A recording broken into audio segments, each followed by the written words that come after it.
The Islamic State group has now taken control, a total of the Libyan city of Syrte. Militants seizing a power plant to the west of the city, a source of electricity for central and western parts of the country. The jihadists' advance adds to the instability in a country where two governments, an elected one based in Tobruk and a self-declared one in the capital Tripoli, are still at loggerheads.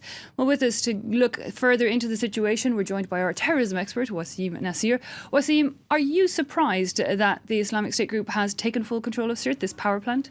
Not at all, since they are present in the city since many months, even since 2012. One of the most prominent religious leaders today, which is in Syria, who's in Syria, was active there. He was preaching there in Syrte. So they were planning to take over Syrte since years, and they are present since months. They took over the airport by the end of May, and this plant is really at the outskirts of the city. So by taking it, they take full control of the city, which was really predictable.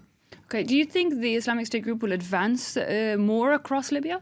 We have to imagine that the situation today in Libya is very similar to the situation in Syria by the end of 2013 and the beginning of 2014. And today, Syrte is important for them. Why? Because Syrte is the hometown of Gaddafi, so the tribe of Gaddafi. And this tribe was excluded from the new political deal. So in a way, the youngsters of this tribe found themselves in the ranks of the jihadists because they were excluded.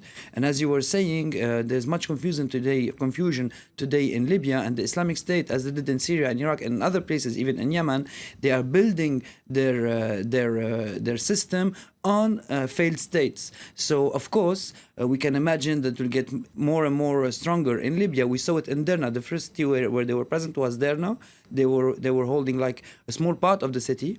And when the Egyptian Air Force struck Derna to revenge some Christians that they killed, the population in the city of Derna, got closer to the jihadis. And this equation is the same all over the planet, in Syria and Iraq, in Yemen.